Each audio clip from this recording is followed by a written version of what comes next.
Hello, this is Will Harold, the Energy Hunter with Akashic Intelligence, the original AI, coming to you from the Rogue River in Southern Oregon with the Walter Russell Secret of Light group, who meets to discuss all things Walter Russell and the Wave. This week, we are actually going to be talking about a new topic. We're going to be looking at a work by Miss Alice Bailey, which is called A Treatise on White Magic. And in this, we are going to cover her book, and we're also going to correlate that back to some of Walter Russell concepts, and also to some of the ideas of other illuminaries in the ideas of magic, since magic can have many definitions and many properties that are associated with the occult.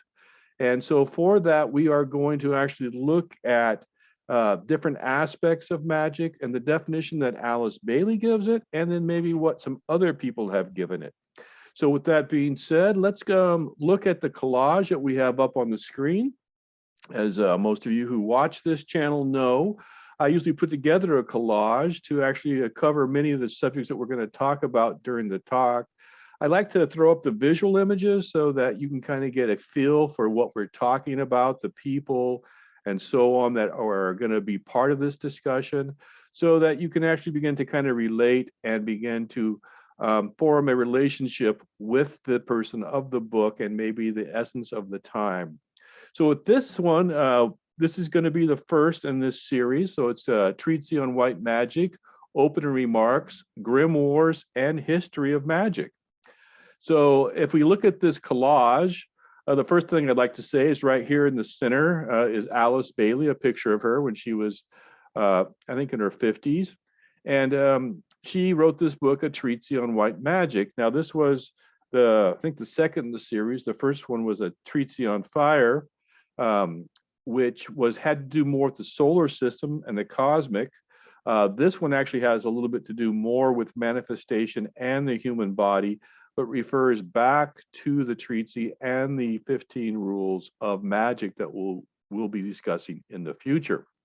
So Alice Bailey was a Christian. She was, as a young woman, we're talking like in her teens, she was actually very big in the Anglican Church, but she was left at home one time, and with the whole family was at church, a man showed up and sat down in her living room. She was a little bit, startled and didn't know quite what to say. But if you look at this fellow down here in the blue, there was a man with a turban that was sitting in her front room. And he said, "You have to grow up, my dear, and you have great work before you." And he spoke to her, and she often later in life had conversations with this fellow and also with other ascended masters, especially from Tibet. So her information was from ascended masters, and she was part of the Theosophical Society. She also was an author in her own right. The Theosophical Society published her, I think, her first 2 books. But she was very closely related with Helena Blavatsky. And that was really her inspiration and her confidant and her kindred spirit. Once Blavatsky left this plane of existence and Ledbetter and Annie Besant took over, there was quite a bit of rifts. And this didn't only happen with Alice Bailey, this also happened with Rudolf Steiner, where once Blavatsky left the reins of the Theosophical Society, Rudolf Steiner was not really happy either. Some of it was because they began to kind of go on a more Eastern bent than a Christian bent. And since Bailey's roots were Christian and Western, that was one reason. The other reason was, as some of you may be aware, that Besant and Ledbetter tried to raise up Krishnamurti as the new incarnation of the world teacher, which a lot of people that were involved with the Theosophical Society weren't in tune with, and they left. And after Krishnamurti said that he was not the world teacher at the coming out party, that was really kind of the demise of the Theosophical Society. And there was other reasons too, but that was really kind of the main reason wherein it kind of broke up and went away. So after Bailey left the Theosophical Society, she went on her own and went on various speaking engagements and so on. So that's kind of the history of Alice Bailey, and there's much more to it. That's very brief, but I just wanted to cover that. So, as we talk about the first picture I have here is a picture of the Nativity and the Magi. This is probably the first references that we have to the word magic. And we're going to talk a bit about that so far as who the Magi are, very briefly, but these are paintings that were done of the Magi. It's the only place that they are actually referenced in the Bible is at the Nativity. They are not mentioned very much after that, but they are the first ones to come visit the Christ child and to actually be aware of who he was and bring gifts. And they could almost be considered the first Christians that knew who he was, brought gifts, and actually said that he was here to bring peace to the world. Below that is a picture of Queen Elizabeth and her confidant, John Dee, who was very much into magic and who was very much into writing grimoires and who was one of the first, I wouldn't say first, but probably one of the most well-known magicians of the time that was brought into the royal court to influence and to be a part of that aristocracy and that reign of Queen Elizabeth. Over here, we have certain symbols for alchemy and magic. The one here we have is of the star, which is supposed to be of the white magic, which is a star with the point pointing up, which is actually the sign of a man here. And that is supposedly the pentagram for white magic. When it's in reverse and with the two points pointing up, this is supposedly the incarnation or the pentagram for dark magic. As you can see on these two, one has the word Adam and Eve, which are supposedly the creations of God. And then on this one, we have Samael and Lilith, who are supposedly fallen angels who actually tried to create and procreate on their own. So that's kind of the root and the foundation of black magic, is that it's kind of a godless magic. We're also going to talk a little bit about the law of one, which comes from Edgar Cayce and Atlantis. We're going to talk a little bit about the idea of hypotheism, I think it's called, which is, this is a woodcutting of that. We're also going to explore the idea of the monad and the different bodies, the physical body, the astral body, the mental body, the causal body, and the monad. And within Alice Bailey's cosmology, she actually says that the brain is really the controller of our current situation. And this is a little bit different than what Walter Russell said, but in this, it's really the mind, the mental plane that we are in control of at this time in this world. So before I move on, any questions about any of the things I just shared? All right, so we will move on to the first slide. So again, this is the Treatise on White Magic, introductory remarks. The first thing I'd like to share, because I'm sure that anytime we talk about magic, the first thing we're going to get into, what's the definition of white magic versus dark magic? And again, per Alice Bailey, the white magic is magic of the soul.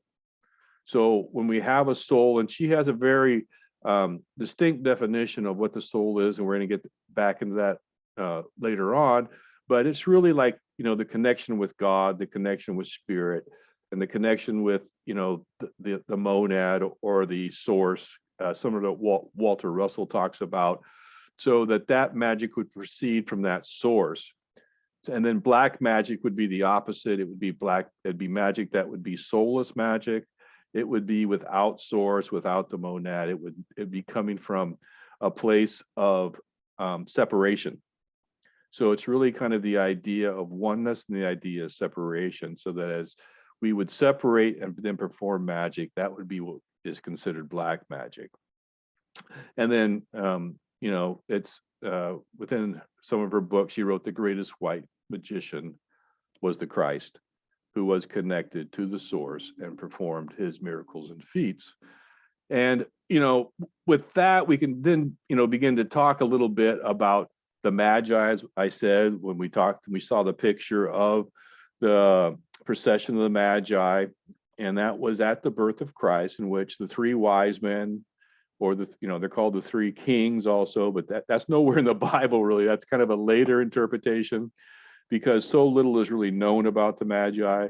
This is the only place they're actually, like I said, referenced in the Bible.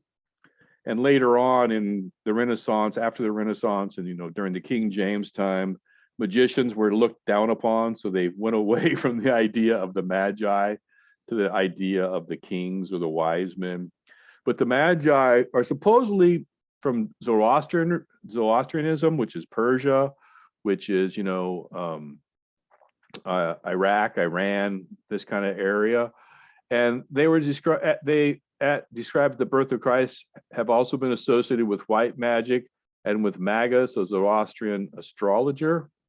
So the idea of magic was really brought. The term magic was brought forth somewhere in the 16th century, I think, or maybe earlier 13th century in English. Before then, there was other concepts of it. It's more like divination.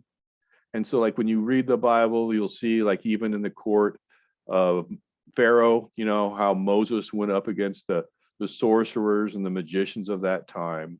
And, it was very common for any king, pharaoh, ruler, wise man, had any type of court to have his seer, his magician, his whatever it was. And magic was always viewed as part of the ruling party, of how to rule, that we would look at, horoscopes or so on. We talked a little bit about this in the series that we did on spiritual sovereignty, where we got into some of the papal bulls, which, declared that certain types of horoscopes and predictions of who was going to die and when was called, witchcraft or heresy and punishable by death. So a lot of the ideas that were brought forth then were only really kept in secret and kept to the ruling class and to the courts, and were no longer really, made that popular.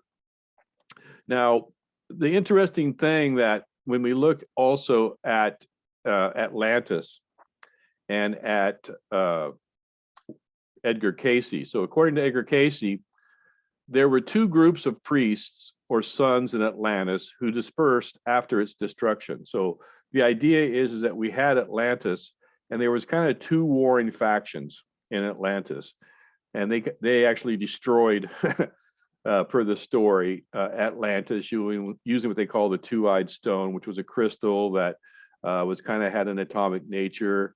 There were the two groups were the sons of the law of one, which was white magic, which supposedly is headed by Emilius.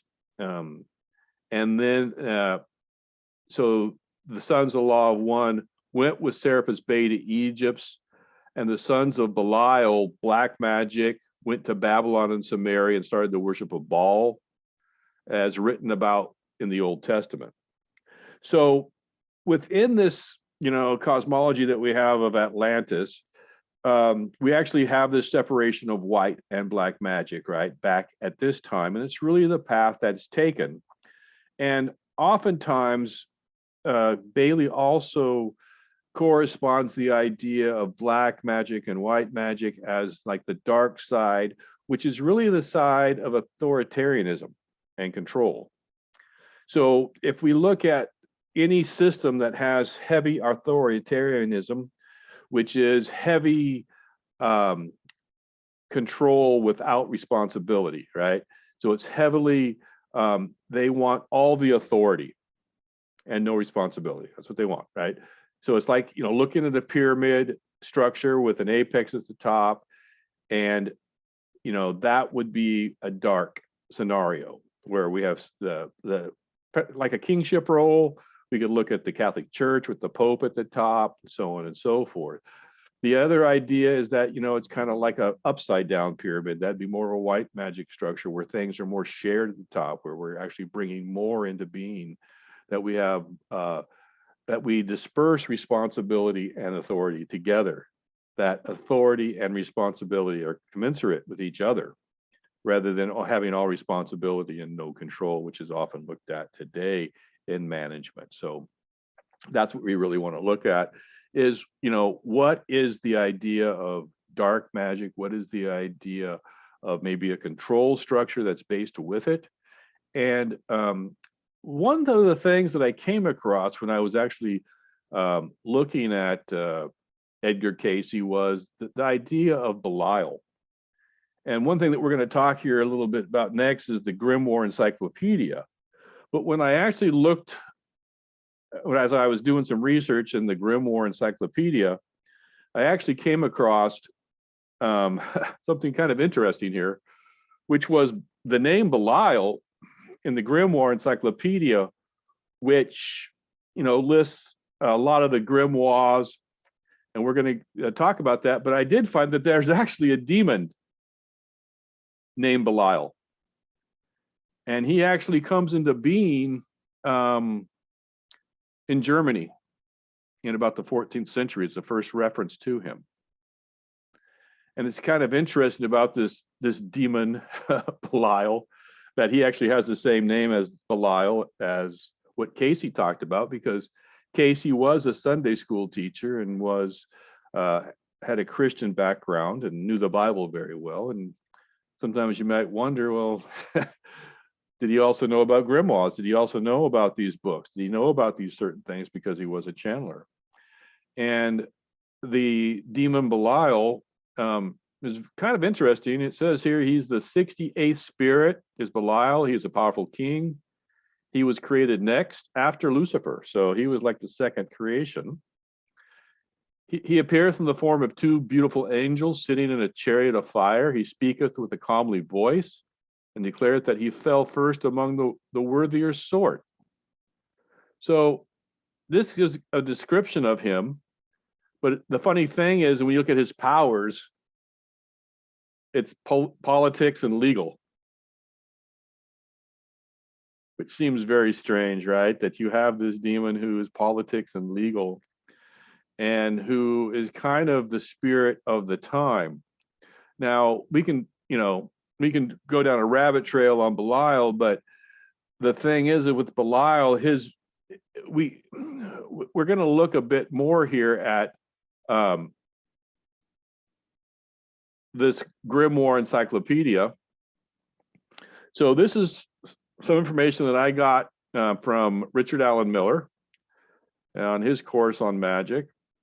And this is a pretty interesting site here, which is grimoire.org. And if you don't know what a grimoire is, it's actually, so a magician would write down like his book of things he did or things he found. And it could also be stories of magic or spell casting or demons or angels. I mean, it can go both ways. And on this site, when you do this, when you look at this, it's kind of cool because it will go through, and as you go through the time period here, different things will show up, right? So here you'll have the canonization of the Bible in Europe in the 3rd century. You also have in the 2nd century here, you have the publication of the Treatise of Solomon. And the Treatise of Solomon's a very interesting book. It actually talks about, it was supposedly passed down by King Solomon. And again, it was in the 2nd century that it was actually passed down, just before the canonization of the Bible in the Council of Nicaea, which talks about Solomon using spell casting and demon, I guess, incarnation to actually incarnate demons to have them be used for his purposes. And the funny thing about it, when you read that grimoire, it talks about how Solomon actually was given a ring by God that had the star pentagram on it with the single point pointing up in a ring. It's like the One Ring, like in Tolkien. And this one ring could control all the demons just by throwing it at them, and they would have to obey what Solomon said. But it's interesting that Solomon thought this was a great thing to do, was to bring forth these demons to actually do his bidding. And right now, I will warn against incarnating any demons to do your bidding. They are not trustworthy. Do not incarnate them, because I would think it's a very bad idea, because their nature is not of the light. It is not of the path that we're talking about. It's not the white magic path, right? And if you bring them into incarnation, there is no telling, what they will end up doing. But again, this is kind of the difference between the white and the path of light and the path of darkness, because don't forget that demons are angels. They're just fallen nature angels, but they are made of the same stuff of angels. They were once angels. They were first incarnated, just as we talked about with Belial. Lucifer was an angel that was incarnated, was one of the first creations of God, and this Belial was the next. And both of those are fallen angels, supposedly, right? I mean, that's what, even the Bible talks about Lucifer being one of the first and brightest angels, that was made. So it's almost like you have the first two incarnations of God, angelic carnations, that fell and became demonic. But getting back to the book of Grimoires here, so, as we go through this, we can see on the map where things take place, different years, things popping up and so on, which I think is pretty interesting. And then, you can get all the way to the 1950s and you begin to get things popping up in the United States, right? You get death of Marie Laveau. She was a very famous voodoo queen. And if you really want to look at more of it in just terms of historical terms of the history of magic and grimoires. Now, again, these are the published grimoires that we have. There's probably thousands, if not hundreds of thousands of grimoires that we don't have, that aren't published, that have been used by people. And again, these are books of spell casting and so on. The one thing that, like say with the Testament of Solomon, when you look at it, it will give you demons. So, right here, it will give you the 42 demons that Solomon said that he was aware of. And then it will give the angels too. So within here, we don't see Belial, right? Like I said, we see Bel, but we don't see Belial. But we see some of these other ones, that were around, which were identified in the 2nd century in this book of Solomon. And then we also, have the book of angels here, with Raphael and Michael and some of these other ones. So, outside the Bible, there are writings of demons and angels and different things. They're written in grimoires. The grimoires usually have an idea of demons and angels, and they also will have spells and so on that can be cast. Again, I would stay away from casting spells, calling demons. You can call on angels, that's probably okay, but I would not be calling demons, would not be doing any spell casting. And I think that, that's what Alice Bailey is going to get to in this book, is the preparation for white magic, the things that we need to do to actually perform the proper container if we are going to perform magic in certain ways. Again, do I think it's real? Yeah, I think it's real. Okay. I mean, it's been around for too long and it's been used by too many people. I think it's being used today. But there are, certain ways to use magic. I am not a big practitioner of magic. I don't really practice magic, but at the same time, I do believe it's real. And I do believe that some of these books that were put out, such by Bailey and so on, will at least give us an insight as to what white magic is, maybe how we, again, the idea of magic and alchemy are hand in hand. So the idea of transmutation, but how you get there, right? That's the question. Do you call on demonic spirits? Do you call on angelic spirits? Do you call on nature spirits? Because, we also have fairies and other things. We also have Olympian spirits in some of these grimoires. So there's all kinds of different spirits and even gods. And we're going to talk a bit about that as we move forward.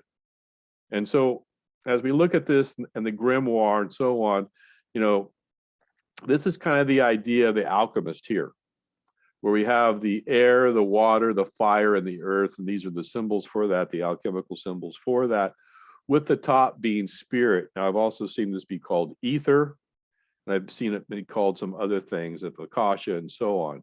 And we're going to get into that because Bailey talks a bit about that in her treatise. So with that being said, before we actually start into the approach that Bailey talks about, do we have any questions? No, but on the Magi, Hmm. um, in the Aquarian Gospel from Levi, Hmm. where he read the Akashic record of Hmm. the time of Christ, Hmm. you can see a lot of stuff about the Magi's in there, like Hmm. when they show up, and later on, after he came back in his higher body, Hmm. he went to visit the Magi again that he Hmm. had seen when he was just born, I guess, and Hmm. started. So there is a bit of information. There's also some information about a magus, Hmm. yeah. So yeah, and about the Zoroastrian Hmm. connection. So yeah, like the magicians or the magi or the astrologers, if you Hmm. like, they were always close to the kings, they were always there, because if you knew when to time certain things. So anyways, I think it is useful to understand a little bit, because I think it'll come back in a big way. Yeah, and I think we're seeing it come back actually. In I think that you were talking about. I think within our, within the alphabetic group, they were talking about, this moon night and the return to Egypt. And Steiner actually predicted that there would be this return to Egypt, and we're seeing that actually too with the work of Ibrahim Karim, right? And the biogeometry, which is kind of a return to Egypt also. And we often, as a people, return to Egypt. I mean, when we discovered King Tut's tomb, and I think it was just before, um, probably the 20s, I believe, before we had the Roaring 20s, there was this big back to Egypt movement where a lot of the design that we had was Egyptian in style and so on. And um, so this return to Egypt happens quite a bit within our culture, and I believe it's going to be a return back. The idea of magic, like I said, that whole moonlight night thing is a Disney film. And what's the name for Disney, right? The Magic Kingdom. What child doesn't watch Disney, right? What child, we've all watched Disney, right? The Magic Kingdom. What is the basic of Disney, right? Magic. Um, the current movies that we see, whether it be Frozen or these other movies, they all are dealing with magic. Now, Frozen deals a lot with this air, water, fire, earth, and spirit. I mean, that's really the main emphasis of Frozen 2. And so these are being brought forth. Now, whether people are really realizing they're seeing magic and really understand the intent that's behind all this and what the intent is, or just the awareness of it is, I think that they are going to begin to see occult similarities. Like I said, with Belial and Germany, and that Belial shows up in the 14th century in the Munich uh, grimoire. That has a lot to say, because when you look at where that grimoire was published, it was published right around Austria, right around where Hitler was very influential and born also. So a lot of that energy could have been from that area, and could have been actually that resonance is, and that's what we're really going to talk a lot about with magic, is this resonance and vibration. And this is what Alice Bailey's going to talk a lot about, is that as we have this resonance and vibration and we begin to stabilize it into form, which is very similar to what Russell talks about. And then, we talk about, or I've tried to talk about some of Ibrahim Karim's ideas of transmutation of the wave and how we can put in beneficial energies to transmute those negative energies to actually change the waveform and change the vibration. So we're going to get into a lot of the science maybe behind magic, some of the, history of magic, some of the ideas behind magic, and also Alice Bailey's, treatise on magic and these 15 rules. But before she starts, she also wants to point out a few things, right? And so this week, we're really just going to cover some of the basics. We're probably going to get about halfway through just the introductory remarks. But we're going to really talk mostly about the approach, the attitude, the types of people, and maybe the definitions that Alice Bailey wants to use. Now, the one thing I will say when looking at Alice Bailey's treatise on white magic and studying Walter Russell, how I wish Walter Russell would have wrote a treatise. Because a treatise is written in a very, scientific manner with postulates and approach, and Walter Russell was supposedly the scientist, but he wrote as a spiritualist, kind of all over the map, very poetic. Yes, Doug? Is that a oh, Jesus Christ? Sorry, I forgot. Okay. So Walter Russell writes, when he wrote the Divine Iliad, beautiful works, right? Very flowery, you just love to read it. Try to make sense of it, different story, right? But it's supposed to be the science.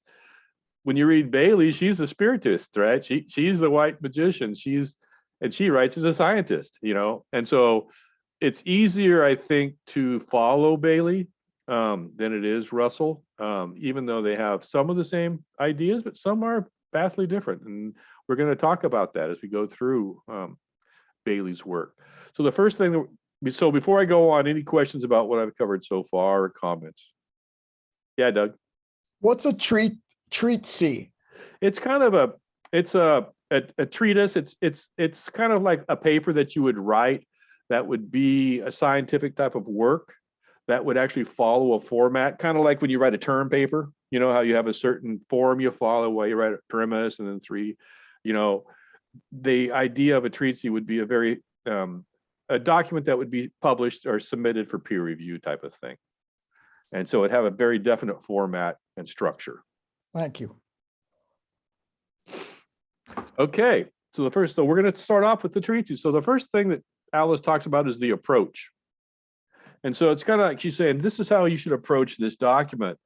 So it says, it's not the fact of a particular teacher's personality, but the measure of truth for which he stands in the student's power to discriminate between truth, partial truth, and falsity. So what she's warning against here is that you don't want to approach this as looking at Alice Bailey herself, looking as for a charismatic leader. We don't want gurus. We want someone who brings forth facts or somewhat ideas. And the student is going to have to discriminate, have some discernment for themselves as to what is being said, and to try and discern for themselves, regardless of the teacher or her personality, and actually begin to garner the facts as truth, partial truth, and falsity. The second thing is, with increased esoteric teaching comes increased esoteric responsibility. And this gets back to some of the statements I said earlier, is that, I think there was a Tarzan cartoon, and it's been said many times, but with great strength comes great responsibility. And as we see, oftentimes, as we get authoritarian structures put in place, what they want to do is delegate responsibility. They never want to delegate authority. So, and what they want you to do is take all the responsibility with none of the authority. And, if you have a good manager, right, he will delegate authority, but that then diminishes their power, right? Who's ever in control. So, I've worked for many people, and very few want to delegate authority, but they do love to delegate responsibility. It's your fault, but you don't have the authority to really accomplish what you need. And I've seen this very often, and it's because, once they give away authority, they begin to lose control. So if we look at structures in which, we have this increased teaching, means that you're getting more authority. You're getting more spiritual authority. And with that comes this added responsibility. And then we need a dynamic adherence to the chosen path and a steady perseverance that overcomes and remains unmoved by aught that may eventuate, is a prime requisite and leads to the portal admitting to a kingdom, a dimension, and a state of being which is inwardly or subjectively known. And so what we're saying here is that this path that we're choosing, right, is this path of white magic, which is the soul path, right, which is this, which we'd call the law of one, the sons of the law of one, this kind of white magician path, the path of Christ, the path of ascended masters, of love, whatever we want to call it. But we need adherence to this path. We don't want to be swayed from that path. And you know, it's very easy to get swayed by that path, because once you begin to have more authority and more control and begin to see the power that you do have as a divine being, it's easy to be swayed to the other sides and to use whatever authority or control you have for purposes that may not be so savory. So we want to make sure that we stay there, because as we do this, we are going to begin to be admitted into kingdoms and portals and dimensions of state of being, which are inwardly and subjectively known, meaning this is a mystery school. As we begin to learn these things, this is the idea of the mystery school. Now, we're going to get into a little bit later, not all that hear what we're talking about will be talking at the same level. Some will be at different levels, and she's going to talk about that also, about the 3 different types of people that will be reading this work. Any questions on the approach before I move on? All right, let's move on now. The theme, this is magic of the soul, as we talked about. Let us study how we can become practical magicians, and in what way we can best live the life of a spiritual man. Again, man or woman, but she uses the term man because we all are the family of man, and of an aspirant to accepted discipleship in our own peculiar time, states, and environment. So the idea that, you know, we incarnate into a certain time and environment and a state is that, you know, we at that point have a particular resonance that we bring in. And we're going to get into this very heavily, because this is really kind of the crux of what Bailey is emphasizing here, is that, as we've talked about with some other people such as Gigi Young and so on, the idea, and even Steiner and Blavatsky, that, you know, we come into the world at different times, and we come in at different states of consciousness. And each time we come in a different states of consciousness and a different frame, because the solar system and all these other things are changing. Our Earth is changing, the solar system's changing, everything in our environment is changing, and each of those sentience beings and items will affect our consciousness. So each time we incarnate, for this incarnation, for those that are sitting here now, we are going to become, you know, discipleships for our own peculiar times, state, and environment. And then to do this, we take the 15 rules of magic to be found in my earlier book entitled The Treatise on Cosmic Fire. So this is really the theme. We're going to talk about magic of the soul. We're going to look at becoming practical magicians. And we're going to have the foundation of that on the 15 rules of magic that are found in her earlier work. Any questions or comments on the theme that we're using for this book? And again, this is from her book. These are not my themes. These are actually from her book. Where were you reading from just now? Is that on this page? Yes, it's top of the page. Thank you. And so this is right out, like I said, right out of the book. And this is, again, the theme. These main headings I have are her headings also. And this is back to your question, Doug. What's a treatise? It's set up in this manner. And we know, wouldn't it have been a great thing? And maybe I'll go back one day and take Walter Russell's work and set it up as a treatise. Because as I said before, I could probably rewrite that in about 4 or 5 pages. But you know, that might be a little bit aggressive, but it'd be nice to actually put it more of a theme and a treatise and postulates and so on, and definitions, as I've talked about many times, because he has many varied definitions that need to be actually corralled and presented in a more accurate way. So then we have the main postulates. So the main postulates are to teach the laws of spiritual psychology as distinguished from mental and emotional psychology.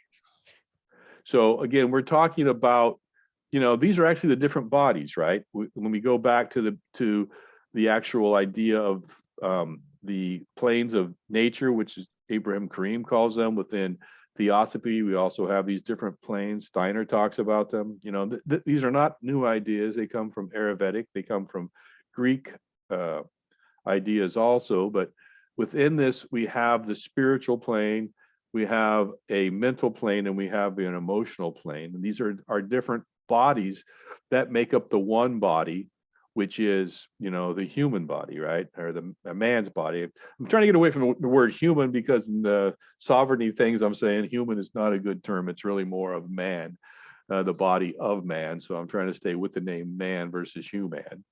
And again, that's just my own personal preferences. But so we're going to teach the laws of spiritual psychology. And we're going to make clear the nature of the soul of man and its systemic and cosmic relationships. This will include its group relationship as a preliminary step. So again, the reason that we want to actually explore this main postulate of the soul, because it is the theme of magic of the soul. Therefore, she wants to identify and define what the soul is. Then demonstrate the relationship between the self and the sheaves which that self may use, and thus clarify public thought as to the constitution of man. So the idea of sheaves, now this is also kind of a Chinese idea of sheaves, is that our body is really just energy clothed in sheaves in the food we eat. And we've talked about this quite a bit. So if you actually think about your body, it's really this energy, it's like force field, right? It's like the invisible man. And how do you go and see the invisible man? Well, you throw flour on him, or you throw something on him, paint, whatever, so that it actually sticks to this energetic body that he has. So we are this energetic body, and because we eat food and do these other things, that then forms this solidity.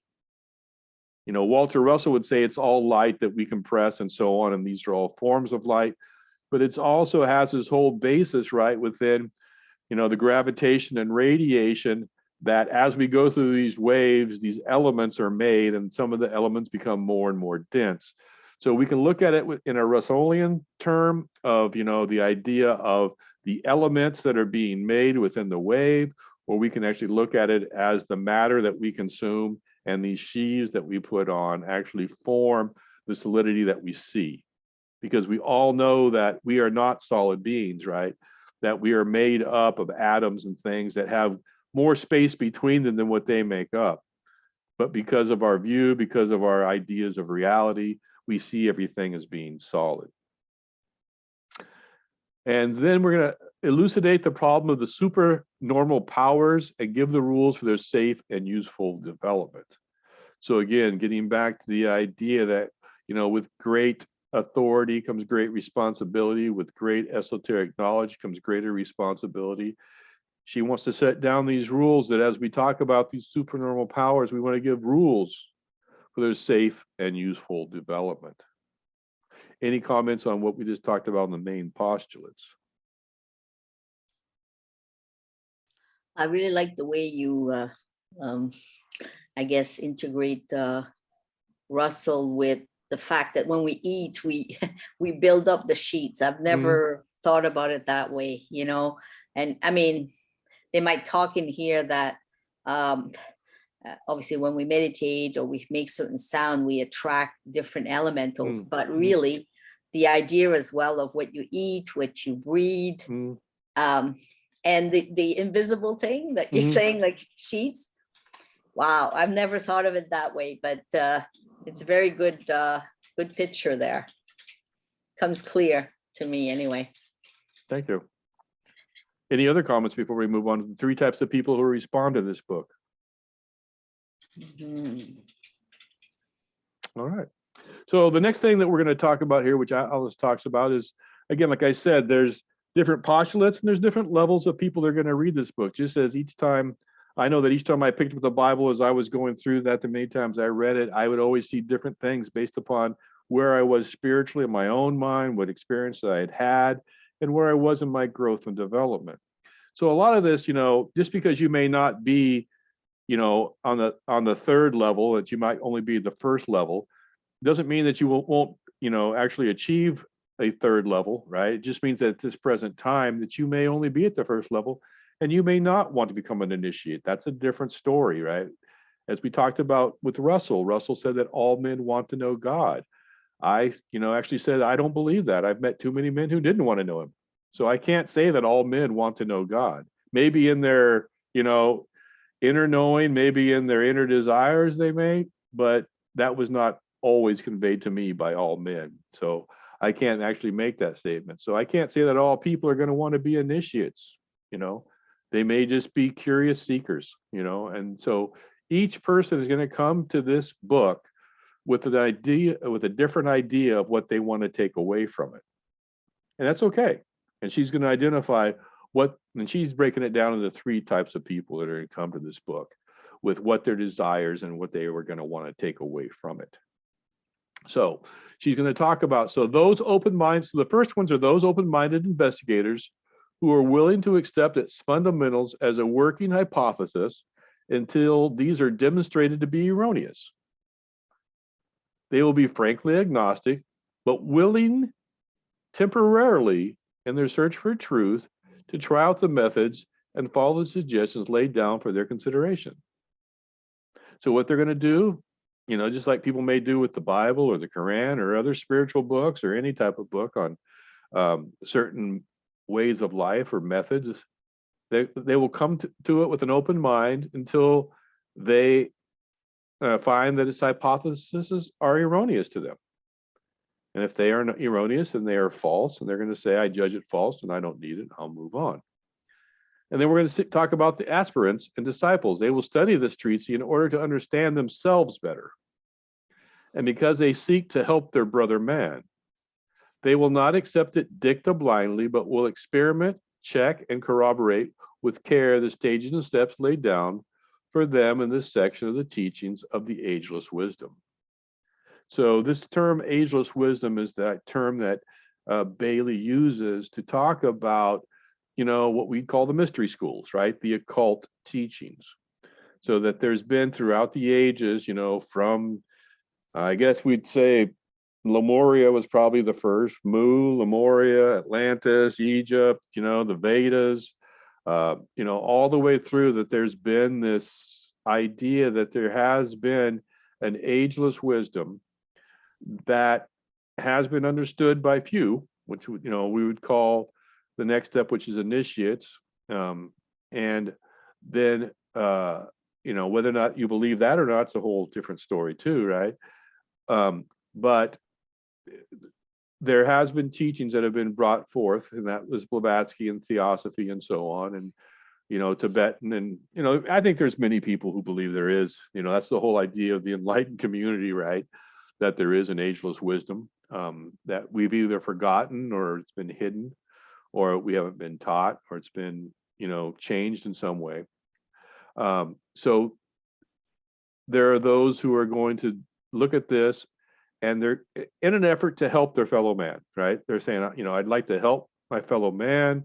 I believe there's a better way. I believe that this is maybe a hidden type of thing, but I do believe that it's been around for a long time and I need to know it. And then the third people that will come to this book are the initiates. These persons will arrive at a meaning which will not be apparent to those in the first group, and which will only be suspected by more advanced members of the second. Within themselves, they know the truth of many of the statements and will realize the subjective working out of many of the laws. These laws of nature have effects in 3 distinct realms. Physically, where they demonstrate as effects in the dense form. Etherically, where they demonstrate as energy lying back of those effects. And mentally, where they concern the impulses which produce the other 2. Now, within this, you know, first of all, you have to accept the idea that we have these different subtle bodies, you know, that we're more than just a physical brain and body. And that the mental body is not really the physical body, but it is a body that is that of a contemplative, intelligent self, where it brings together many of these other ideas. And we talked a bit about this in the, you know, ideas of Walter Russell and Ibrahim Karim, when we talked about the wave, and as they were brought into the organs and then they were disseminated, and then determinations were made from the data input of the impulses and so on, what was going to be the determination, right? What is the discernment? And this discernment is really this factor of the mental body. And the mental body has this from it based on many things. It has it on its own body, its own overlays, its own traumas, its own experiences, its DNA, its history, and so on and so forth. We talked about this many times within the Walter Russell studies that we and discussions that we've had. So these are the three people, three types of people that will respond to this book. Any questions on the three people that will respond to this book?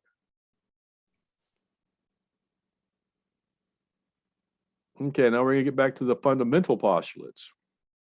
So within these fundamental postulates, these are kind of the ideas of, what are these basic ideas that we're going to put forth to actually, prove or elucidate the hypothesis that she's putting forth. And the first is that there exists in our manifested universe the expression of an energy of life, which is the responsible cause of the diverse forms and vast hierarchy of sentient beings who compose the sum total of all that is. This is the so-called Hylozoic theory, though the term but serves to confuse. This great life is the basis is the basis of monism, and all enlightened men are monists. God is one. So basically what we're trying to say, within this Hylozoic theory, is basically that all things are sentient, whether it be a stone, a rock, a tire on your car, anything living. But there is a sentience and a being because they are made up of the same atoms that you're made up of. And each of those atoms have their own sentience, just as we have our own sentience, just as the universe has its own sentience, just as the earth has its own sentience. That this sentience permeates all things because it's all created by God. It all has God behind it in some way. So this was a very controversial theory, this Hylozoic theory, but it has even been extended into a fellow by the name of Christopher Alexander, who was a teacher at Berkeley in architecture and actually said buildings are alive. And this is a book that he wrote called The Timeless Way of Building. And it gets into that everything that we create as men, is a sentient being, is a living being. And this is going to get into a lot of robots and things like that in the future, about the sentience of robots, the sentience of things that we create as we move forward. But it's the idea that when we begin to look at the world as everything being sentient, it changes the way we approach our world. Now, I'm not saying that all things have the same level of sentience. That's not what I'm saying. I'm not saying that an atom may have the same sentience as a completed man. But every atom that it comes into your being, that's part of your body, that makes up your organs, they will all have an effect and be the cause of your consciousness. And that's why, as we begin to play with atoms and cells and DNA, and as we begin to modify those, we will modify the consciousness of man. That will happen based on this idea of the Hylozoic theory, right? So, and the monism, right? So the monism is that there is one God. This gets back to the idea that there is one God and I'm not him, right?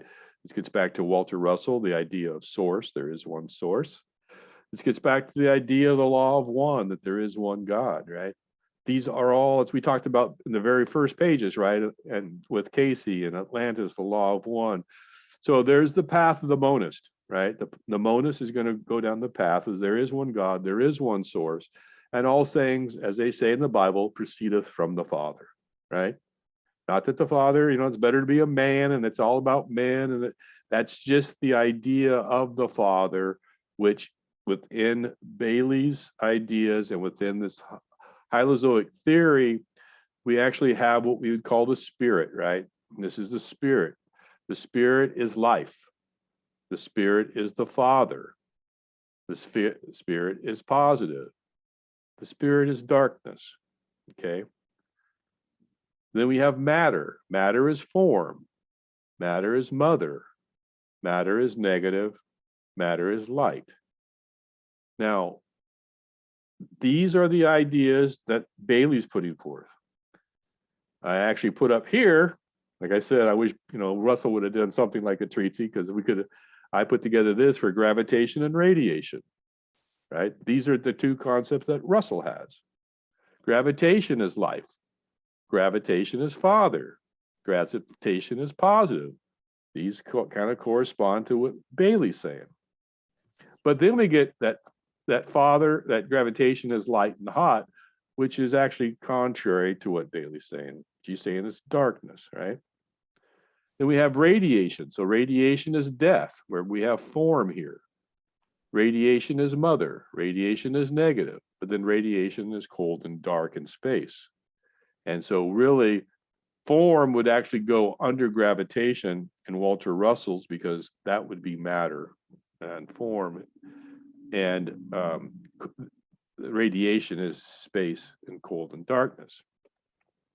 And again, with what Bailey's saying here, this is a bit different than the idea of the yin and the yang, right? So within the Chinese cosmology, we have yang is active, right? It's male, it's dry, it's light, and it's hot. Same as within Walter Russell's. You have the yin, which is passive, right? Which is female, which is wet, which is cold and dark. So really within, Russell's cosmology and Chinese cosmology, they're more, they all are very similar. The only thing that's a little bit different is where the light and where the dark is in the two comparisons. And this really has a little bit to do, as you see the yin and the yang symbol, the one side's light, the one side's dark, right? So on and so forth. But we're going to investigate this a little bit more about why Bailey believes this is darkness and why they believe this is light. Now, again, within Walter Russell, he says all things are light, right? That the foundation, that all things that are made in matter are light. So that would be both gravitation and radiation, if we look at light as being that. He also says that the foundation is love, right? So all things are conceived in light, but the foundation is love. So any questions on that first postulate before we move on? All right, the second postulate, the one life manifesting through matter produces a third factor, which is consciousness.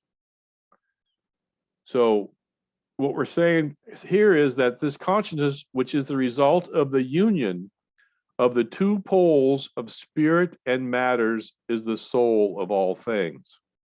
It permeates all substances or objective energy. It underlies all forms, whether it be the form of that unit of energy which we call an atom, or the form of man, a planet, a solar system. This is the theory of self-determination. So we had the Hylozoic theory, and now we have the theory of self-determination, or the teaching that all that lives of which the one life is formed is their sphere in their state of being, becomes, so to speak, grounded in matter and assumes form whereby their peculiar specific state of consciousness may be realized and their vibration stabilized. Thus, they may know themselves as existence. Within the vibratory pulsation of the one manifesting life, all the lesser lives repeat the process of being. Gods, angels, men, and the myriad lives which express themselves through the form of the kingdoms of nature and the activities of the evolutionary process all become self-centered and self-determined. Wow, that's a lot of words. What does that actually mean, right? Is it good or bad? Well, that's, again, oftentimes, Doug, you concentrate on good or bad, and it just is, okay? Good or bad is really a judgment call based on what you want it to be. If it's what you want, it may be good. If it's what you don't, it's bad. No, I meant like evil versus. Well, again, the same thing. Same idea, Doug. Same idea. Is there evil or is there good? Walter Russell, we've talked about that. The idea here is that no matter what being that we have, Walter Russell says that the first law is the law of evolution, right? That all things are in constant state of change. They're either evolving or they're devolving, right? They're either in gravitation or radiation. So what Bailey's saying here is that all things, no matter what they are, whether they're gods, angels, men, or the myriad of other sentient beings, are all composed of the same things: atoms, right? And matter. And these atoms and matter all have sentience in themselves. So whether the smallest atom in your body, which would then maybe become a cell, which would then maybe become an organ, which they then become part of your body, and so on, all has sentience, right? And all these sentient beings that we combine into this vibration of ourselves, this peculiar vibration that we call Doug, or we call Giselle, or we call Will, is based on this peculiar identity that I bring and stabilize into form within a resonance. So each person would have a unique signature and resonance based upon all the sentient makeups that we are. So I am not myself. I am a myriad of sentients brought together into form by my resonance that I stabilize in this dimension. So is that good or bad? It just is, right? That's just the way it is. But to understand that, we begin to perceive the world in a different light. We begin to, this is the idea. Remember, we talked about the Shavambu reset. We talked about what Russell said in know thyself, right? Know the inner self. Know what makes up you, and you can understand the kingdom of God, right? Because whether it's your body, a cell, an atom, the cosmos, a galaxy, an angel, whatever it is all made up of the same things and the same sentience, and each part. So if you look at the solar system, we are but one sentient being made up of many sentient beings that make up the solar system. It's not just the planets that make the solar system. It's every living being, every sentient item that is in the solar system that makes the system. Just as our physical system is made up of all these organs, even now, when you listen to Bruce Lipton, he'll talk about how the heart has a brain, and the kidney has a brain, and the liver has a brain, and so on and so forth. And the brain within the heart may be larger than the brain within our head. So each one has its own brain and its own sentience and its own ability to communicate. And that would actually go all the way down to the smallest of elements, all the way up to the largest of elements, all the way up to God himself, right? Or what you want to call God or source. So this is the idea that Bailey's trying to put forth, is that this is part of the evolutionary process. And as we evolve, as we ascend, as we change, we move up, right? We change our consciousness as we become more aware, as we begin to incorporate and build and understand. We begin to understand these higher levels of consciousness, which is we begin to develop and access the ideas of this, and begin to put through our thinking mind, through our brain, and begin to discern and be able to stabilize into resonance these different sentience. Any questions or comments on what I just said? This is not, I don't know what I asked before. If I asked negative, I think I was confused. I mean, this is how, the human body, I think, has like voltage for everyone. Mm-hmm. Like if they take every atom, that voltage is like through the roof. Mm-hmm. Like 10,000 kilowatts or something. Mm-hmm. Crazy. Mm-hmm. Certainly real. Any other comments before we move on to the next fundamental postulate? Well, it's like this, like our heart knows what to do, like each organ or each atom we have knows what to do because it's got an intelligence. It's got it knows what to do. We don't even have to think about it. We don't have to say to our heart, keep beating, or you know what I mean? Mm-hmm. Yep. So it's interesting for sure that we can look at it like everything has life in it, and has a purpose. I mean, it doesn't say that, but I like that part about being like stabilized, you know? Kind of goes with the stuff we learned with Russell. So again, the whole wave thing, and we also that we each have a sound. Huh? Because that sounds inside of us. We have a sound.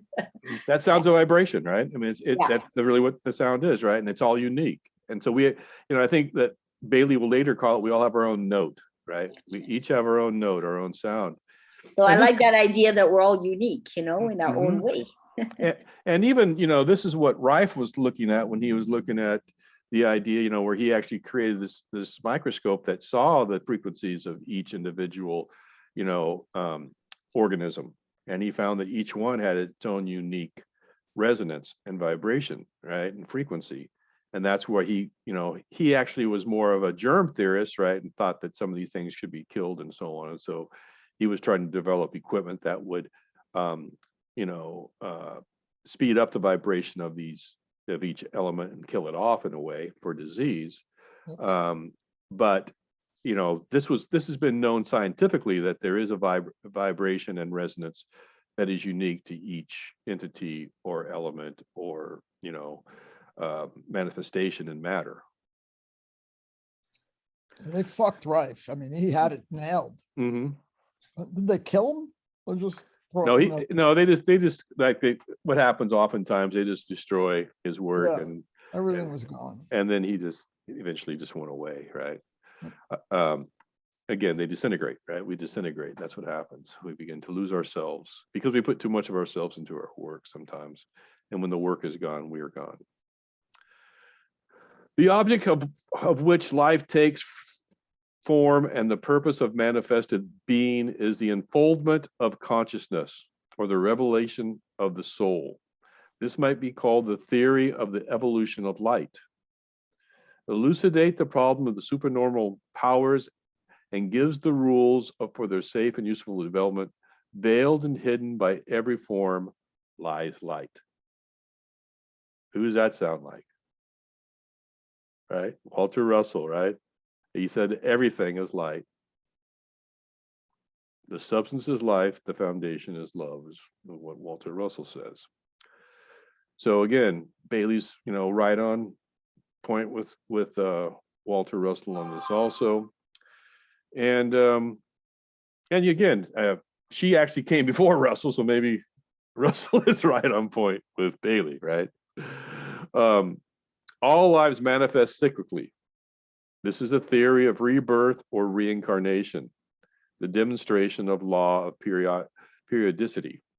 Now, this is, again, one of the fundamental postulates that Alice Bailey's saying that we need when we approach this work is that we have to actually have the idea of reincarnation, right?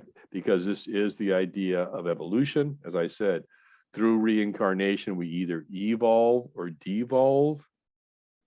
But this was also the idea of Walter Russell also. He said that once man realizes that we live in cycles but not circles, right, that we will progress as a race. So the idea that we are reincarnated, that we come back, you know, and that our purpose or our function or, you know, the reason we came into existence in the first place was to learn and to grow and to ascend into the next higher state of being, hopefully, right? Rather than descend and devolve into the lower states. So those are the fundamental postulates. Any questions on those fundamental postulates? Any discussion on the fundamental postulates?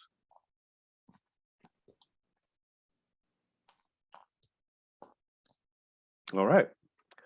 So next, we're going to go on what time we got here. Okay, we're looking good on time. So the next idea here, and again, this is kind of what I wish that Russell would have put into his work, was these definitions. I think it would have made things much easier if he would have put in some definitions and actually, you know, definitions and synonyms is what I'd say. But let's look at the definitions that Bailey wants to put forth so far as to understand her work, because this is what, I wrote a lot of building codes in my time, right? And I worked for the state and wrote the California Building Code for disability access. And I had to work with a lot of federal judges and stuff on that for civil rights law. But one of the things you really need is definitions. Without definitions, you're not speaking the same language. It could be the same word, but it may not have the same meaning. So it'd be like one person speaking German, the other speaking French, right? Same word, thank goodness no is no, right? Otherwise, you have, I think in German it's Nietzsche, though, not no, but so we need definitions as we go through this so we can all begin to understand and agree upon the word that's being used and what its definition is. So within definitions, the first one she has is the term occult. This term concerns the hidden forces of being and those springs of conduct which produce the objective manifestation. The word conduct is used here deliberately, for all manifestations in all kingdoms of nature is the expression of the life, purpose, and type of activity of some being or existence, and thus is literally the conduct or outer nature of quality. Again, quality, who's that? That's Ibrahim Karim, of a life. These springs of action lie hid in the purpose of any life, whether it be a solar life, a planetary entity, a man, or that being who is the sum total of all the states of consciousness and of the forms of any kingdom in nature. So what we're talking about, this occult, where sometimes people use it as cult as, like magic, or she's just saying the term of hidden forces, those forces that are not seen, that we don't really experience. So, if you see, somebody, turning a wheel, that's not a hidden force. You can see the force, the wheel turning, you can see the guy turn it. It's, but what animates man, that's a hidden force. We can't see that force, right? We can't see these things. We can't discern these things. These are all forces of energy that, like I said, sometimes I can actually feel energies now, right? And Ibrahim Karim has what he calls the biogeometry signatures, right? The biosignatures that he can see and how the heart works and how the forces move through and the energy moves through. But what's controlling it? Where's it coming from? How's that working? That's a different story also, right? We might be able to see the energy. We might be able to see the effect, as Walter Russell says, but we don't really see the cause. And sometimes the cause, we have to go into these different mental planes, the higher planes of existence, as within the Hermeticism, as above, so below, to actually understand the forces behind what we're actually seeing as the manifestation. The other thing that Walter Russell talked about was that we can't take movement as life. We did a big thing that, just because something moves doesn't mean it has life. Just because it's animated may not mean it has life. But what Bailey's saying is that all things are sentient. So whether it is sentient or not, it may not have what we'd call a human life or a soul, but it does have sentience. So there is a difference here between the two, is where, Walter kind of believed there might be inanimate things, to where Bailey is saying that all things have sentience, no matter what they are. And that, that man is the sum total of all these states of consciousness and all the forms of any kingdom in nature. So all these forms, all these sentiences make up these hidden. So next we have is laws. A law presupposes a superior being who, gifted with purpose and aided by intelligence, is so coordinating his forces that a plan is being sequentially and steadily matured. The object for which life takes form and the purpose of manifested being is the unfoldment of consciousness or the revelation of soul. This might be called the theory of the evolution of light. Elucidate the problem of the supernormal powers and gives the rules for their safe and useful development. Veiled and hidden by every form lies light. Talked about that, right? So within these laws, we, and this is what gives some people comfort, right? Is that they believe that there's a God and that there is a plan and that plan is being matured. So oftentimes, in our world, we can be caught up in many things, right? That may or may not matter. But if we don't believe that there's a plan and that there's laws that govern all this, then we begin to be, as the Bible says, a ship that's tossed to and fro in the ocean. But if we have a plan, then we may have a rudder. And what governs the rudder? The laws. We talked about this a bit, in our spiritual sovereignty series, right? Where we talked about the one-eyed gods and the law, and how the law is not a respecter of persons and so on, that the law is the law, because only through the laws, right, can this plan be accomplished. Now, is there predestination? Well, if there's laws, then there's might be some predestination occurs, what about free will, so on and so forth. Those are all questions that, have been debated for millennia, right? Is there free will? Does what I do matter? Sometimes, does it matter what you do matters, or is it better just to be along for the ride? These are questions that each person has to answer for themselves. Next thing we're going to talk about here is psychic. These are the two types of the above forces in manifestation as far as the human kingdom is concerned, and these must be clearly grasped. This is the force which animates the subhuman kingdoms in nature, the ensouling energy which brought into conjunction with the energy of matter and self produces all forms. The effect of this junction is to add to the embryo intelligence of substance itself a latent sentiency and responsiveness that produces that subjective something we call the animal soul. This exists in 4 degrees or states of silent awareness: the consciousness of the mineral kingdom, the consciousness of the vegetable kingdom, the consciousness of the animal kingdom, the consciousness of the animal form through which the spiritual man functions, which after all is but a department of the former group in its highest preparations. So what this is saying here is that, each of these items has a soul, but in a differing degree, right? That say the consciousness of the mineral kingdom may not be as high as that of the vegetable kingdom, which may not be as high of that as the animal kingdom, and that which is not as high as the consciousness of man and of spiritual man who God breathed life into, right? That there is this idea that our sentience, our intelligence is a God-breathed sentience of a divine nature, which these other kingdoms do not have. And this gets back to the idea of sheaves, right? So, the vegetable kingdom eats the mineral, right? That's what it pulls from the soil. The plant pulls the mineral from the soil, and that makes the plant. The animal comes, eats the plant. The man comes and eats the animal.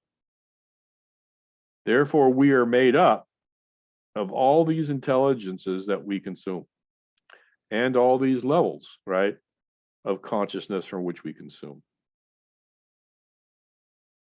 So we can eat plants, we can eat animals, we can actually eat minerals, right? Take vitamins, whatever it is. But we're actually consuming these intelligences, right? Maybe that's what disease is, right? The current set of kingdoms we have are missing something, right? They're not intelligent enough to keep us alive, right? They have something missing, right? Because since we're made up of these intelligences, right? That each vitamin we take is an intelligence and so on. And all of these actually form our bodies into our state of health. Secondly, there is that psychic force which is a result of the union of spirit with sentient matter in the human kingdom, and which produces a psychic center which we call the soul of man. So the idea that the psychic force, which is the spirit uniting with matter to form the soul of man, and this is the psychic force.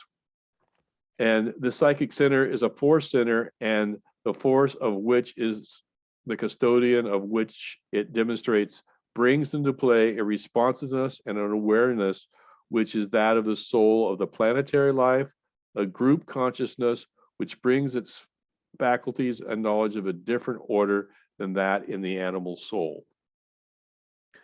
So what we're saying here is that, we have this base nature, which is what we call our animal, right? This is what the scientific materialists say. This is all we have. All we have is this animal soul. All we have is this, idea that we only are, our instincts.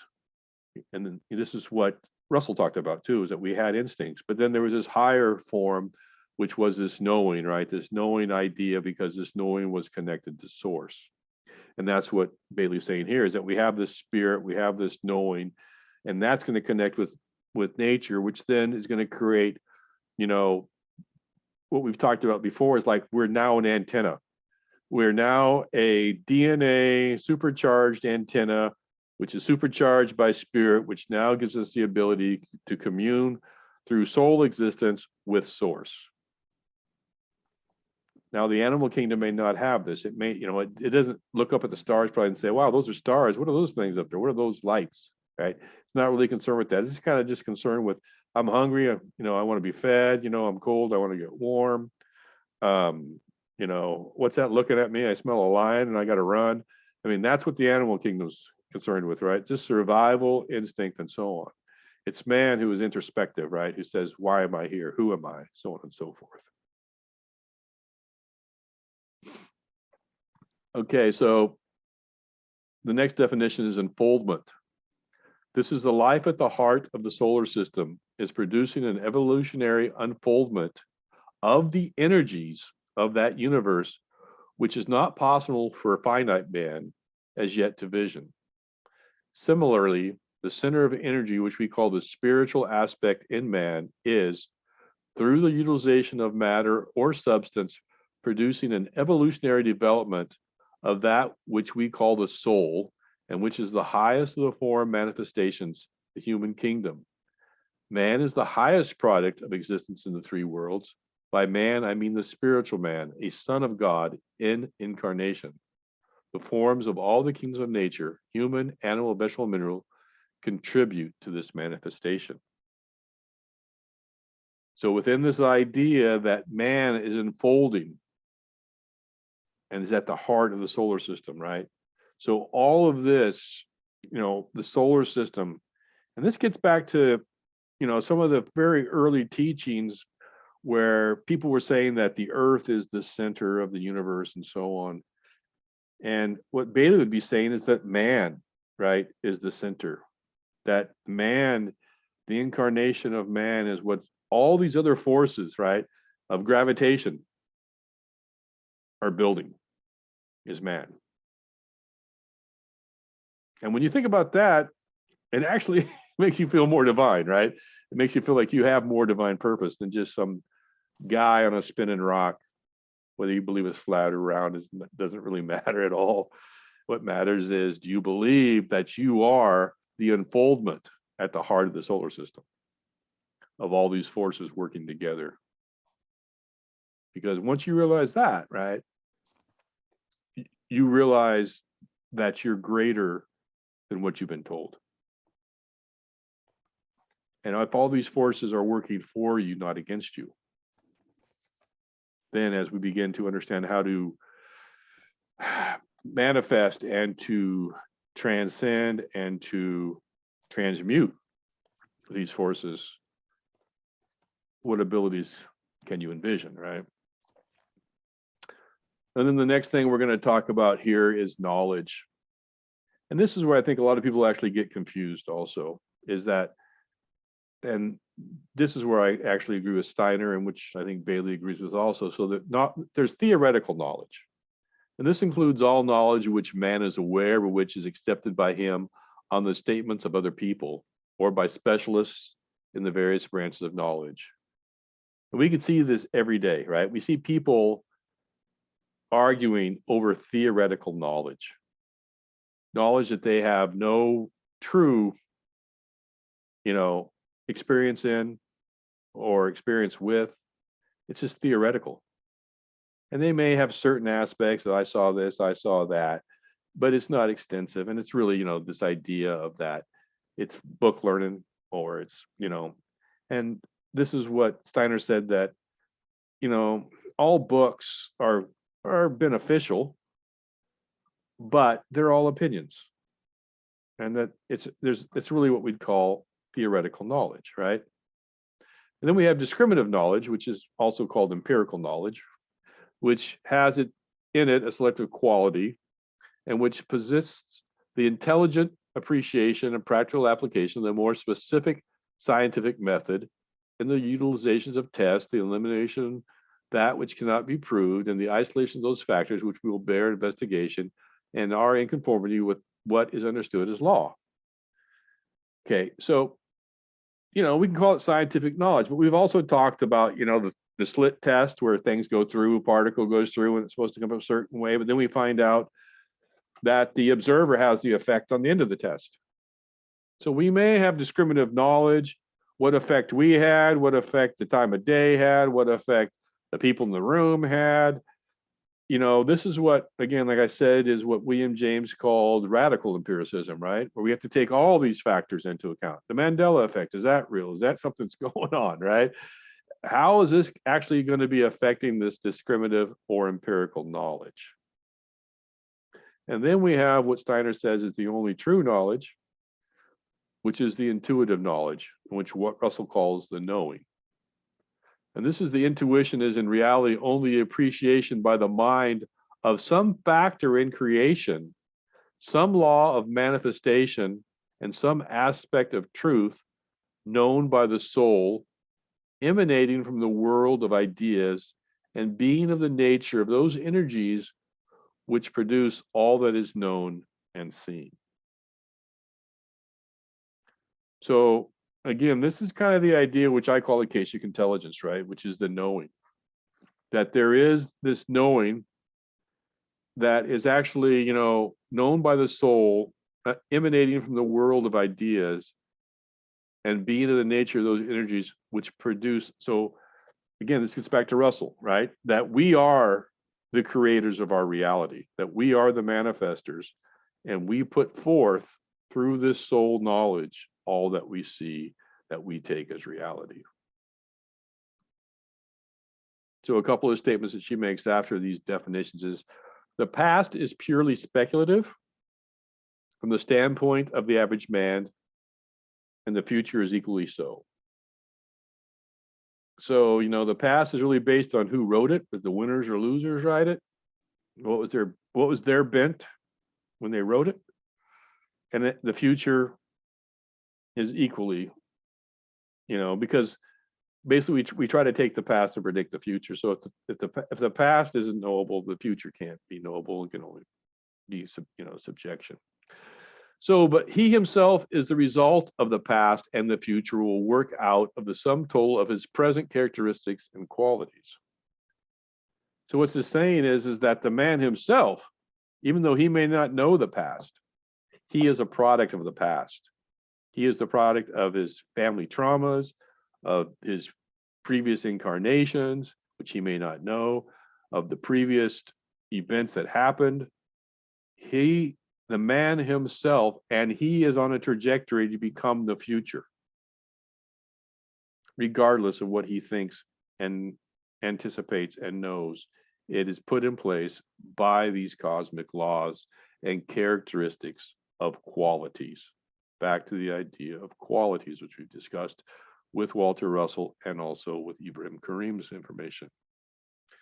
This ultimately merges in the intuition, which is the knowing faculty of the intelligent and practical mystic, which we get back to the practical magician, which is one of the themes of this book, who, relegating the emotional and feeling nature to its own place, uses the mind as a focusing point and looks out through that lens upon the world of the soul.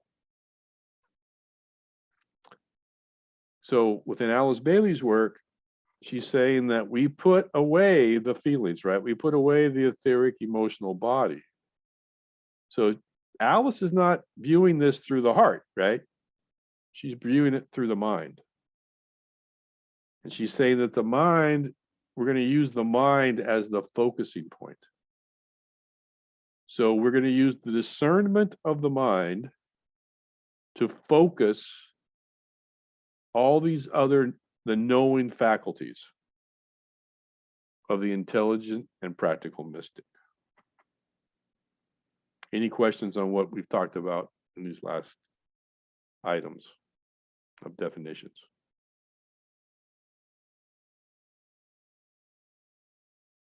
You guys have been pretty quiet today. Yeah, sorry.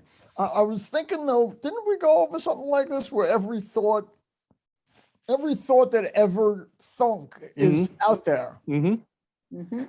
Correct. It's called thought forms.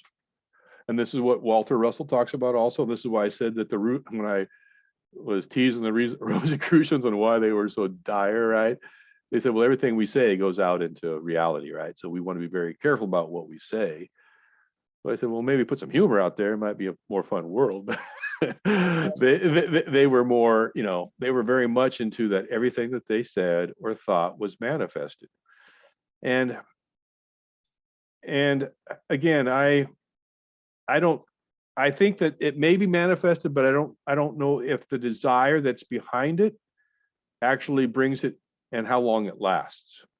And what is the resonance of it? Because I know that, it's said that when you have, like Greg Braden says, and Heart Math says, well, we want to have this intention, we want to put this feeling behind it, because when you put a feeling behind it, it becomes more and more manifested. So I don't know if, a fleeting thought may become, but how strong it is based, like say, I have a fleeting thought, I'd like to kill that guy, is that manifest, or is that I really hate that guy, I'm going to kill him? If that thought actually is going to have more force, more and so on. So, but again, all things are put out there, but can they be transmuted? If I say, hey, I'm going to kill that guy, and I think, oh, that was stupid, I shouldn't have thought that, I really should love this guy. Does that thought form get transmuted? Instead of staying out there as the negative point. Correct. Sure seems like it would. Yes, and I think, and same thing with our world today. And this is really kind of what my focus is yes. That because if the world, the world we created today, everything that we see, that we complain about, everything that we don't like, everything, this is all a manifestation of a group conscious, a group soul, which is kind of what Bailey's talking about, that there is this group soul that has a manifestation that we've put out there, that this world we created is our world, okay? We can sit there and say, oh, it's the evil, monarchs or the bloodlines. We can say all those things, but these are all our manifestations. And I believe that we can actually transmute those manifestations, right? Through new and different thought forms. But to do that, we ourselves would have to change who we are, right? We'd have to put the other people too to accept it, though. It would be but we, 1 out of a billion. But again, there's been studies or thoughts done on this that it takes a very small amount to change that. Yeah. It could take 10%, could take 5%. As yeah. when that's a lot. That's a lot of people, though. Well, if you look at Earth, as the example. Well, so what's your point, Doug? It can't be done. Not that it can't be done, but the people have to wake up first. Then they can do it. And it all starts with us, right? It all starts with each individual person, right? And if we look at say, Sodom and Gomorrah, Lot was negotiating with God and said, well, how many people, right, does it take that you would save Sodom and Gomorrah, right? Yes. And he started off with 100, 5, 10, it got down to, I think it was 10, right? Was it 1? It got down to 1, right? Because no, I don't think it was 1, because Lot was one maybe good man. 4, I can't remember. Yeah. Not many anyway. Yeah, but it was a very small amount, that was needed to actually save Sodom. But even that couldn't be found, right? Yes. But, and that's why, like I said, my mission, right, that I'm trying to take on is to find and to create, right, mystery schools that can transmute, and also to hopefully find books and teaching through experience, not only books, but through knowing also, right, and discernment, as we talked about, through the ideas that Bailey's put forth, because I don't know if, these ideas are being taught today. So you're saying that the fact that we're enslaved by these madmen, our physical bodies are, and is not Again, happening, that's okay? No, we're not. Again, I don't believe I'm enslaved. You believe you're enslaved. Okay.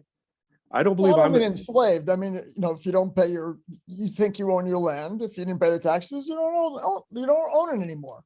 well, again, that's Right. That's just financial. exactly. It's what we've agreed to through our consent, right?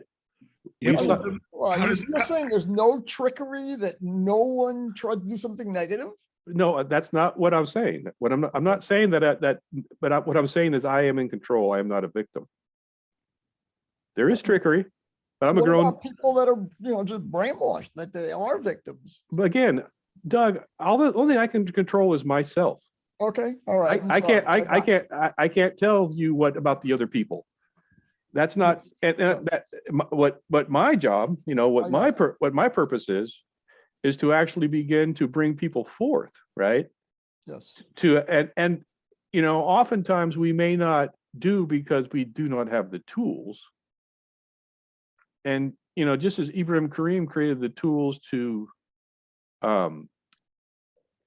calculate quality, we have the tools to transmute our current realities. But in order to get those tools, we are going to have to take on greater responsibility.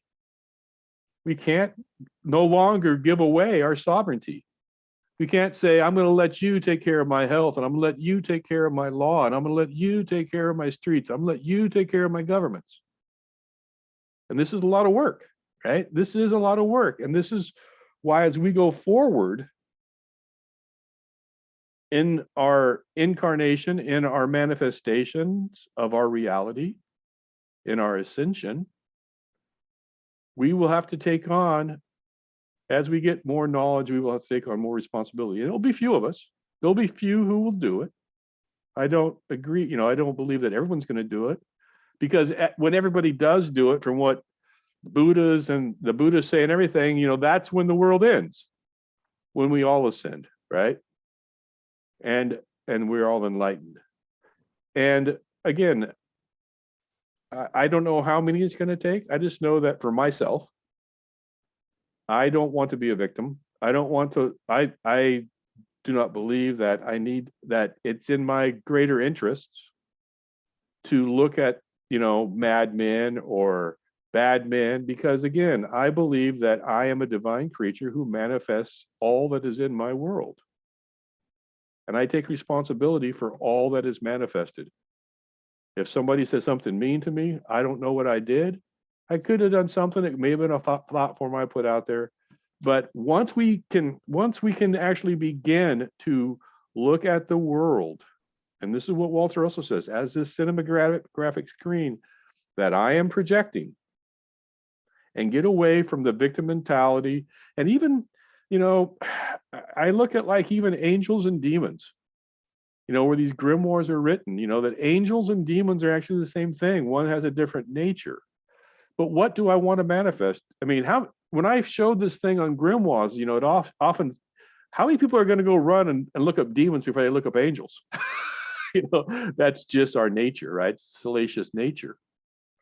So even with Steiner, one of my ideas with Steiner is that he talks about this Ahrimanic influence, right? But yet he went and made a statue of Ahriman. Why would you go make a statue and bring into a 3D reality the god or the demon that you think is going to be the end of the world that's trying to manifest in it? And you're going to create, you're going to create a graven image of it? That to me, that makes no sense personally. But again, Steiner is Steiner, right? He is who he is. He died young, from a poisoning. And I don't know how much, the work he did with Ahriman had to do with that. But I think that we can get into these worldly traps of salaciousness and of the evil and stop manifesting the good. And we can get into this victim mentality, and we can get into all this thing of greater beings and, our powerlessness rather than our powerfulness, and the gifts and abilities we've been given to transmute and to manifest a different reality than what we currently have. Is that you believe this, or just, we're talking about the book? That's what they're saying. No, I believe this. I believe that the book, okay, that the book is a method to gain and understand the tools required to do what I just put forth as what I believe my purpose is. And you think that's enough to just, know it's coming and I'm going to work on getting it coming? You think that's enough to change what's going on the planet? Yes, I do. Okay. I do believe that. I do believe that's enough to change. I mean, and again, it change for myself. Okay, change my reality. Now, do I believe, I mean, we just talked about here that, Alice Bailey says that there's going to be different dimensions and portals opened depending upon the level you want to be. So, as it's like I talked about, I think it was during the Shabambu thing though, and I think it's a fellow by the name of William Whitecloud talks about this also, that we can create these circles that we live in, right? And it's the victim circle or the empowerment circle, right? The creation circle. When I'm in the victim circle, I can't be in the creation circle. I have to be in the creation circle to create, to manifest. So and then I change my resonance, right? I change my vibration. And as I change my, it's almost like when you look at, like in science fiction movies, they have a force field, right? And they're like, oh, Star Trek, how are we going to get the nuclear weapon through the force field, Captain? Oh, we're going to phase shift it, right? So we'll actually travel through the force field, right? We're going to shift the resonance, the vibration of this so that it's no longer in resonance with the force field, right? That's what I'm seeing. That's what I see in the world today, is that as we change our vibration, as we change our resonance, we actually change our dimension and we change our reality. And we don't try to do it another way, possibly, though. You're not for that. Like, what do you mean, sir? What way are you? Fix the government, for example, or what? Well, again, the inside information, maybe go after them, for years. Again, I mean, we just talked about, information, right? Mm-hmm. Is it valid? I don't think so. I don't think anything that we read, right, or see on TV, right? It's an inside job, right? That's it's an inside. My point, actually, that there's so many under it. I mean, I got you though. I understand what you're saying. Mm-hmm. I mean, I'm good. Yeah, I'm not necessarily agree 100%. Though. Mm-hmm. No, that's fine, and you don't have that's to. Why I asked you. Again, there's three levels, right? And you're at maybe the first or second. You're not an initiate, right? And that's fine. You could be on a level that's not on the list too. Yeah, you could be on a level that's not on the list. You're correct. But again, at what I want to be, right, is I want to be the initiate. I want to, I'm probably between 2 and 3, right? I want to help mankind. And the way that I see helping mankind is through self-development, self-awareness, looking at how we can manifest, which people would call magic. Some people will call it magic, some people will call it the way, some people will call it science. I mean, it all depends on what your bent is, Again, it's unseen forces, which is occult, which in my idea is magic, right? So for me, it's really manifestation with magic through occult forces, which I cannot see, but that I know are there in my knowing, in my intuition. Because there's no way that I'm ever going to create an army large enough or a gun big enough or, get strong enough and pump enough iron, right, to take on the world. It's an impossibility. It's a fallacy, right? Changing the government. I mean, how many times do we change government? There is no sovereignty in government. Sovereignty is within myself, right? Again, we talked about this, I think maybe it was in Shabambu, about the externalization of authority. Do I think that I'm going to create a government and vote for this man, whether it be Trump or, Biden or somebody, right, that's going to look after me or take care of my concerns? I don't believe so. I have to do that, right? Are these people out there doing bad things? Sure they are, because why? authority. They love authority. They want to be in control. They want to delegate responsibility and consolidate authority. That's evil. But they're using the same technique you are, and they've been doing it for hundreds of years. So all I'm thinking is they need to do something to slow that down, because they're stronger, maybe. You know, but the thing is, Doug, is the things that I'm talking. I mean, how long has magic been poo-pooed by the Christian church, by all forever? Okay.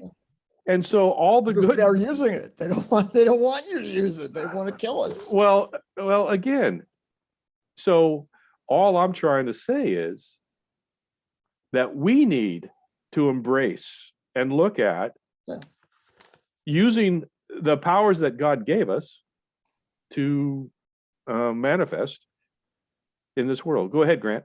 Yeah, I was going to say, with regards to what Doug's saying, I completely agree with you. Like, they're actually trying to change the humans, right? They're trying to devolve us into like household pets. Not saying everybody, but like that's what the mRNA bullshit's about, right? So like I do share your concern, Doug, about like not wanting to be in a position where you're in the middle of a herd of the Walking Dead, right? Because you'll get trampled.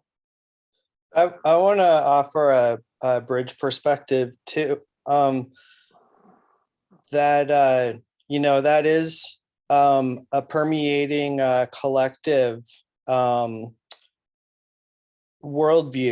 I mean, there's several popular collectives to choose from, quite polarized as well. And I think what William's saying too is the magic that we have is to be able to step into a completely different reality space where neither of those are the ruling factor in that world. I say neither because of the polarization, but yeah, I think too that, like, I mean, this is powerful discussion for me, because I'm recognizing what William's putting forth here is that really, we can create any reality we so choose, like where none of these enslavement things ever existed. For me, it's always in my face, because I think money is a tool of enslavement, and I'm always confronted with money. I can't get that out of my perspective. However, I think what William's saying is that there is a way to completely move that out of the equation or give it an irrelevant role.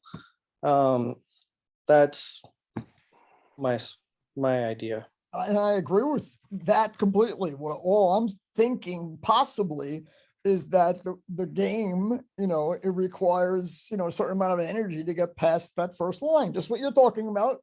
What is it called? The herd, what do you do? Herd mentality. No, with COVID, they wanted to get the herd. Yeah, herd immunity. Yeah. You have to get to that doing this. So, and that's where I question, maybe we need to do something else first to fix some of what's going on, so we can get more people to wake up and do exactly what you're saying. Well, I think it goes back to some of what Buckminster Fuller said. You can concentrate on, fixing that which is failed, right?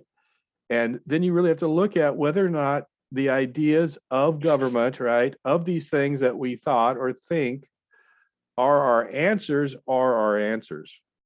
Yeah, not for me. It's not. I mean, government for me. I want no government. Well, then what are you going to fix then? I mean, is it technology? I don't mean fix. I mean that people just need to be aware and be part of this group that we do. That then, from being conscious, and he's able to go further. Like you don't have enough of the herd yet, is what I'm saying. Well, and again, how do we do that? No, you're right. I'm being negative. You could say. Yeah. I mean, how do we do this, right? We do what we're doing right now, Doug. I mean, everything. Yes. I mean, I love what you're saying. Because you are a representation of some people out there that may be watching this, right? And so I love what you're saying. And I think that what you're saying is really truth, right? It's your truth. And that truth is great to be put out here because, as I've said before, within technology, I was an AI, developer and cloud. We're putting into the AI right now this truth, right? Yep. And we're putting in these true feelings and these true manifestations.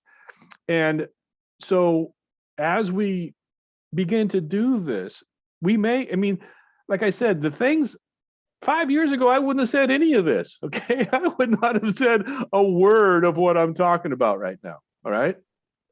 So I've changed that much, right? And when I go talk to people now, the people that will listen to me wouldn't have listened to me 2 years ago, right? Or a year ago. That's true. But the resonance is changing, right? I agree. It is. The antenna is changing. And why is it changing? Well, again, there are cosmic forces at work. There is a plan at work, right? There are things at work. And again, where do I want to put my intention? Do I want to put my intention into the things that aren't working and just say, this isn't working, and just be a complainer about the things that aren't working? Or because I only have so much energy and that will drain me. That will drain me like a battery, right? It will drain me to where when I do the things that empower me, I get charged, right? I am now the Energizer Bunny. I am getting charged. I am not getting drained. Yep. So that's what I want to encourage, right? That's what I want to promote. That's what I want to instill. And like I said, is Alex Bailey and the Treatise on Magic the answer to all? No, but it's a part of the puzzle, right? It's a signpost. Yeah. Getting someone to see it. Yeah. Well, again, and we're putting it out there, right? And hopefully I'm presenting it in a way that, we can all understand and that we can all grasp, and it makes it, what they would call in marketing consumable, that we're putting out a consumable product. That's what I really disliked about a lot of Russell's work. It wasn't very consumable for most people. Yeah. And I tried to make it more consumable, and I got some comments back that I did make it more consumable for some people, and they were very appreciative of that. Yep. So what I'm trying to do with this is actually, and I'm seeing you wake up, Doug. I'm seeing you, after the Walter Russell and after this, beginning to, as you ask these questions, as you become, and put your voice out there and state what you're thinking and put your truth out there. It is going to grow this collective consciousness and this collective awareness of what we're capable of. What I'm finding is, as we're more into our group and other groups, that we're attracting people of like mind around, and we're able to create more new things. So these institutions, be it government, be it economy, banking, whatever, by attrition and by creating new things, they're going to go by attrition because we're not focusing on it.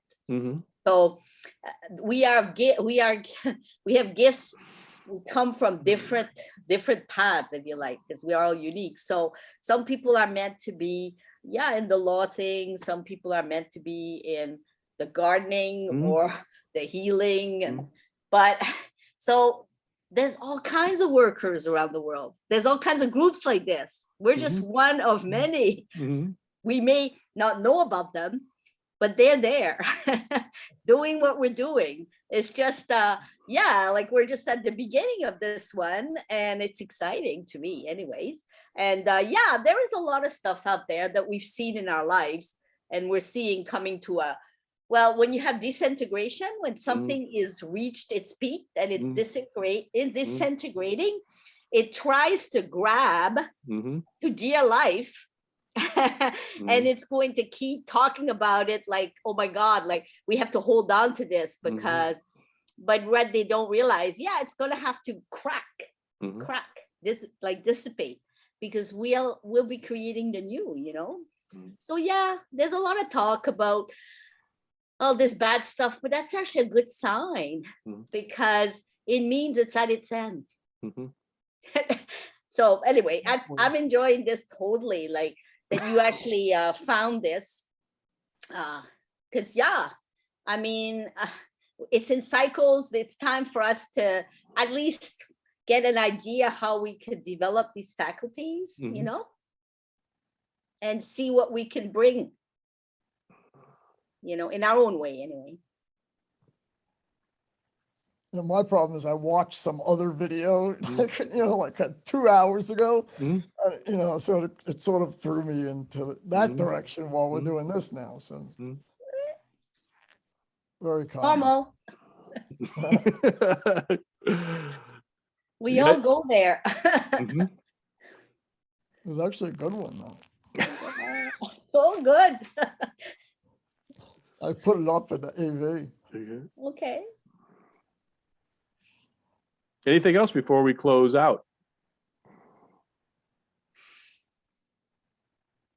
All right. Well, this is Will Harold, the Energy Hunter from Akashic Intelligence, the original AI with the Walter Russell Secret of Light group. Please like and subscribe and have your comments. We would love to have you engage in this conversation, as Doug has said and Giselle has said, and everyone, Vortex Rider and Grant, that please get involved in this conversation, like and subscribe, and you know, keep coming back. We love doing this and we love putting out the material. So with that being said, thank you all, and we'll see you next week.